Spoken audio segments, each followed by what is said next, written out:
Hai, Assalamualaikum. Bersama saya Jai dari ASB Group. Dekat sini ada satu projek yang kami dah siap dalam 95%. Kawasan rumah ni dalam 1,002 kaki persegi. Jadi rumah ni ada 2 bilik A dan 3 bilik. Dengan spek rumah ni kami sediakan dengan pintu 1,5 daun. Alright, jom kita tengok apa yang ada kat dalam. Ini adalah kawasan dining yang kami sediakan. Alright, kat sini ada satu kipas. Kita sebenarnya ada bagi 3 free kipas. Dah ada lampu dining lah juga yang kita akan beli secara rumah.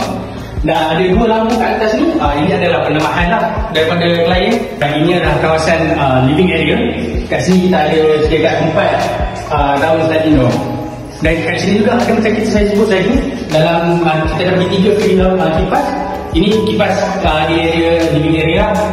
Dan lampu ni adalah satu penambahan daripada customer kita sendiri. Yang ni kita ada kat kawasan kitchen. Alright, kat sini kita boleh nampak sini ada satu tabletop. Kita akan bagi satu free tabletop 7 kaki. Alright, 7 kaki. Alright, tengok 7 kaki.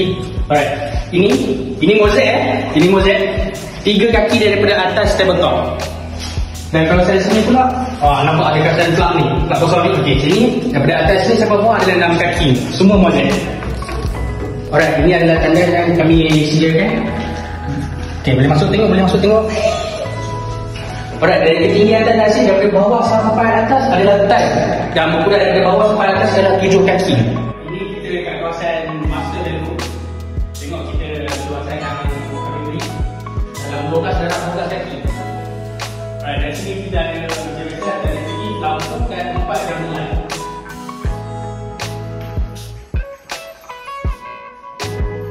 Alright, kat sini adalah tandas yang kedua lah, tandas master bedroom. Tengok, ketinggian tiles pun sama juga 7 kaki yang ke bawah, semua kita bagi tiles. Ada ventilator, okey, sini nampak sini ada satu shower petak lah yang kita bagi. Dan ini yang kedua. Macam biasa kita ada bagi kipas dalam lampu downlight dalam ukuran 9.5 darab 9.5.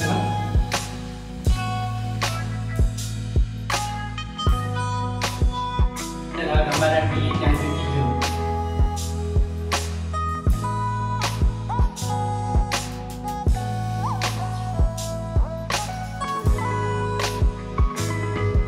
Bilik yang ketiga ni akan bersambung dengan kitchen. Kalau kita keluar daripada bilik ni, kalau kita masuk bilik sini, kita ikut, kita akan terus keluar, akan terus sampai kitchen. Alright, bilik yang ketiga akan sambung terus ke kitchen.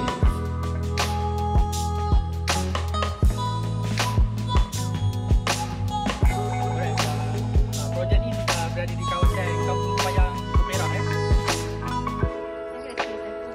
Alright, berminat dengan desain rumah macam ni, okey, apa-apa boleh follow kami di ASB Group.